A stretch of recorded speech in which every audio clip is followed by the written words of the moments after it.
Success is earned, ladies and gentlemen. Success is earned. It's not given to you. It's not just handed over. It's earned by the hard moments, by doing the hard things, the hard stuff, the stuff like it was Andy Frisella at the end that said, right, when your heart's not in it, but your mind is telling you got to do this. Scripturally, it says the heart is deceiving. The heart is deceiving. When you hear people say, oh, my heart's not in it. Oh, I can't. You know, they're not a champion yet. They're not a champion yet because at a certain point in time, it's not going to be what you feel like doing, but you do it anyway. You win, you earn success by doing it anyway. I was just having this conversation, and you guys know I've talked to you about this over and over again. These topics, these ideas are like through lines in what we do. But I love doing the hard things. I've trained myself to want to do the hard things. Still not the ice bath yet, but it's getting there. I'm telling you, it's gonna be this year, this year, y'all. Anyways, I trained myself on doing the hard stuff, right? The hard stuff, and I look at marriage and business very similarly. I look at marriage and business very similarly, that they are some of the hardest things to continue to do because at inevitably, if you want to be married for 40 years, if you want to be in business for 25 years, there's going to be highs and lows. There are going to be times where your heart is not in it, but you've made the commitment and you know what you must do to see it all the way through. We don't stop when we're tired. We stop when we're finished, when the job is done. That's what Eric Thomas said. We don't stop in the middle of it because it gets hard and because our heart says, I no longer think I'm in love anymore. I don't think I like this anymore. I don't know if this is what I want to do. That is your feelings trying to keep you safe because you know it knows it's hard. It's a hard journey. But when your mind says, I got to do this anyway, I'm going to do the hard thing. I'm going to suck it up. I'm going to sacrifice. I'm going to get better. I'm going to learn and things are going to grow. Things are going to progress because I'm going to continue to progress.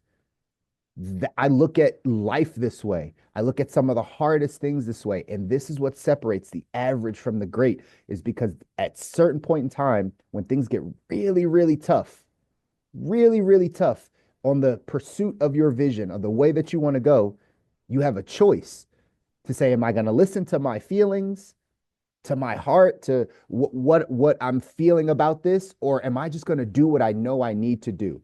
That's the separator. That's what makes people champions. That's what allows you to earn the success. You earn a successful marriage. You earn a successful business. You earn successful health. Like you don't just, it doesn't just come. It's these little moments that are the separators, y'all. And we have to constantly get better in these areas. Some things you heard in that video. How hungry are you? I was just talking to the team about this yesterday. How hungry are you? What has gotten you to this place where you're satisfied, where you're not as hungry as you used to be? You got to be hungry for your success. You got to be hungry for the vision that you've set before yourself, hungry for the life that you want. When people are not hungry and they settle in and they get comfortable, that's when life goes haywire because you're not moving, you're not progressing, you're not hungry getting after something. We can't have that complacency if we're going to be the people that design our ideal life. Burning desire. You need a burning desire in yourself, in your heart, in your mind, right? You need a burning desire to be able to go after the life that you want. How much do you tap into that burning desire? How much do you tap into it? Third thing I wrote down was you got to show up. Ladies and gentlemen, this is the year to show up. I'm in a small group. I love being in small communities of people that hold each other accountable because that's how we grow in life. If you're off kind of trying to do everything by yourself and you got nobody holding you accountable, you got nobody to talk to about the things you go through, you got nobody to really be around, it's very difficult to go down this path, right? Because again, your brain, your mind, like it's all here to make you survive, to keep you comfortable. But you got to have people that push you out of that comfort zone, that keep you accountable. But the key is you just got to show up. You got to show up. And you got to show up for way longer than you think you have to show up. That's the thing. You have to show up for way longer than you think you have to show up. I think I heard Alex Hermosi give this analogy of what it's like being an entrepreneur or being in business. He was like, being in business is like starting a marathon when you're out of shape, like starting the marathon, not practicing and then starting the marathon, like starting a marathon while you're completely out of shape. And in you doing this marathon, you are now have to get yourself in shape in the midst of running this marathon without knowing how far the destination is or if there even is a destination. Just showing up and doing it for long periods of time is what allows you to be a champion. It's what allows you to know that you deserve the blessings in your life. You deserve the things that are coming your way. Remember this quote? I don't know who said it, but it was right. Money doesn't go to people that deserve it. Money goes to people that believe they deserve it. Right? It's a belief. Money goes to the people that believe they deserve it. Do you believe you deserve that $500,000? Do you believe you deserve that $1 million? Do you believe you deserve that body? Do you believe you deserve that good relationship? Like, do you believe you deserve it by the work you've put into it? The harder you work and the more that you put in work, the more you go to saying, I know I deserve this. I might not see it right now, but I know the work I've put in. I know the sacrifices. I know the challenge. I know what I've pushed through. I know how uncomfortable this is. So, whatever comes my way, whenever it does, I know I deserve that. I know I deserve that. That's a stark difference from someone that says, I wish I had that. I hope I get that. It would be nice to have that. Yeah, sure, but you don't deserve it. You know you don't deserve it. You know you don't deserve $1 million. You know that. You know you ain't put in work to make $1 million. You know you didn't sacrifice in all the way. You know. You know you don't deserve a six pack. Like you've been drinking beer and eating wings for the past 10 years. Right? You know you don't deserve it. You know you haven't been to the right to the gym every day. Like you know it.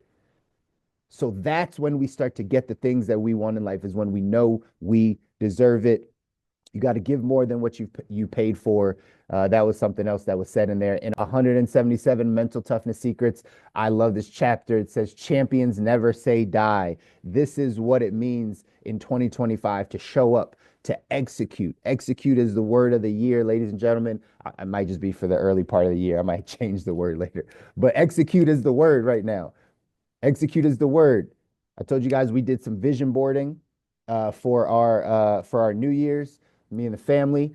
And in the center of my vision board is two words. It says execute and freedom, right? Two words in the center of my vision board, execute and freedom. Freedom is the ultimate goal, complete time freedom, financial freedom, personal freedom, being able to move about life in the ways that I want to.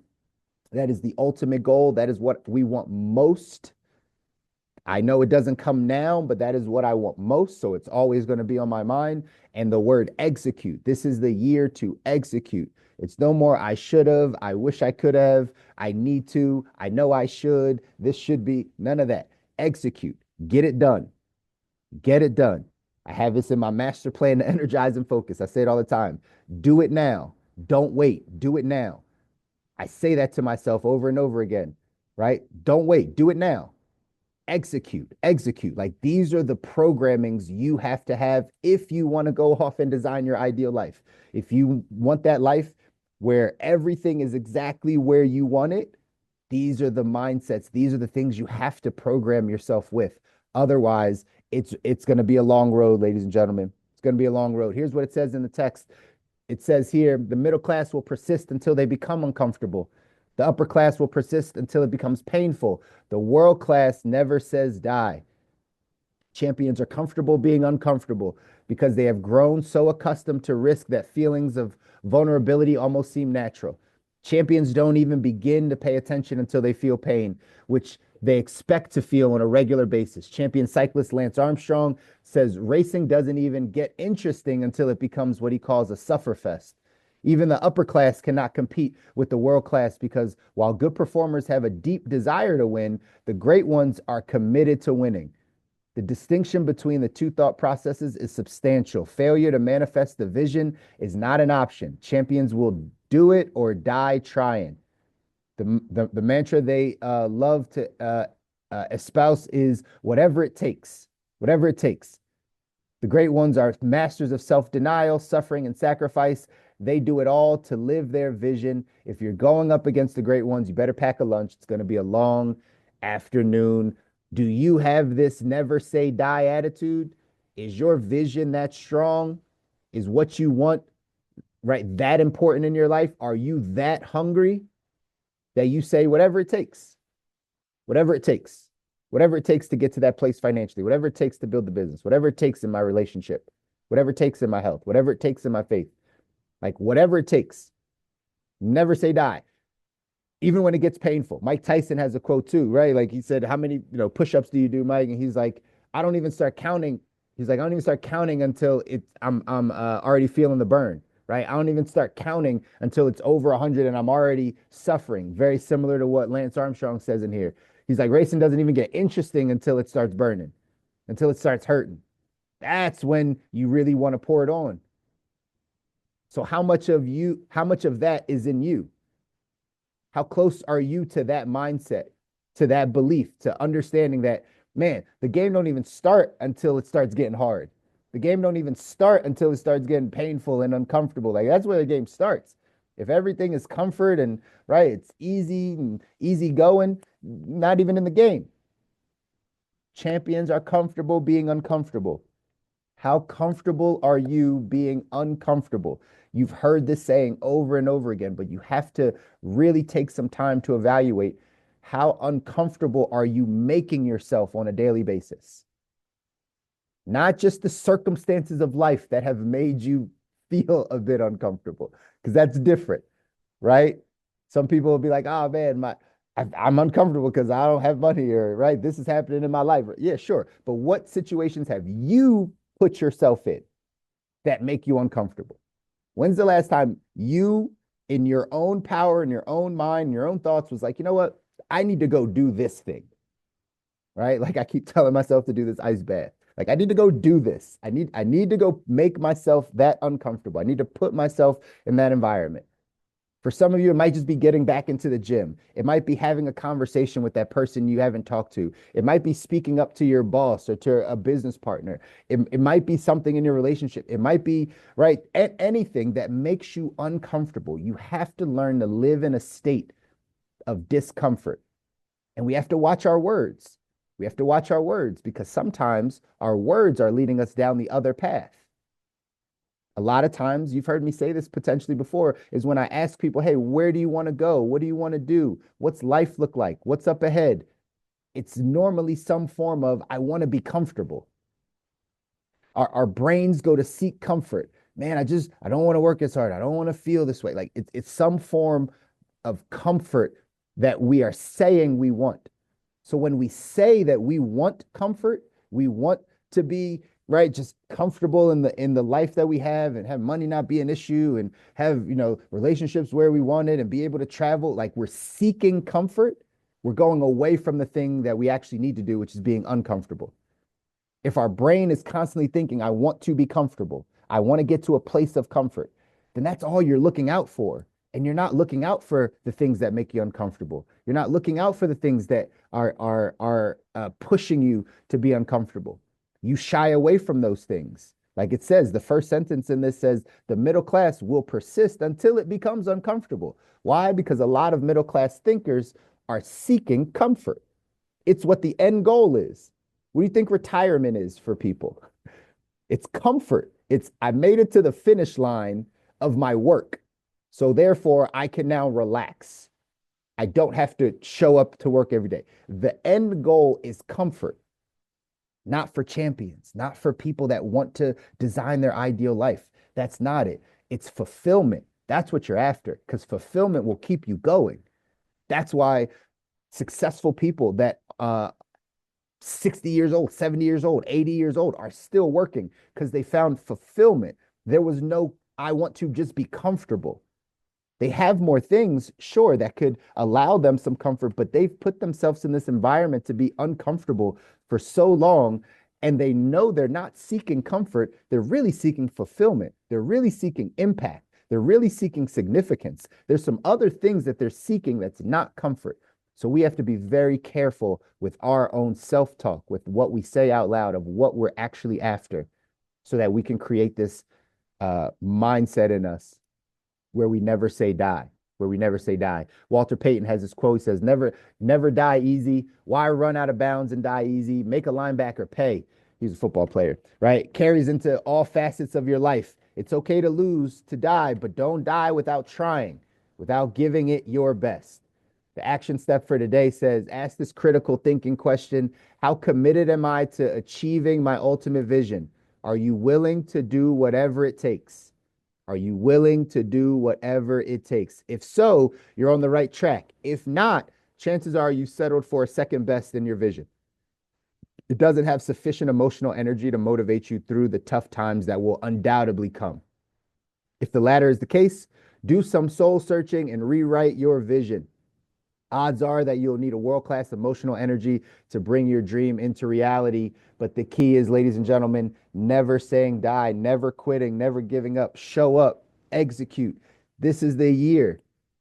6 days into the year, we're just getting started. It doesn't matter what happened your first 5 days. I know some people got the holiday slumps, right? That week between Christmas and New Year's throws people off, and then you don't, right? Maybe didn't have to go back to work until today, and some of y'all are dealing with snow and all this stuff. But either way, this is the year to execute.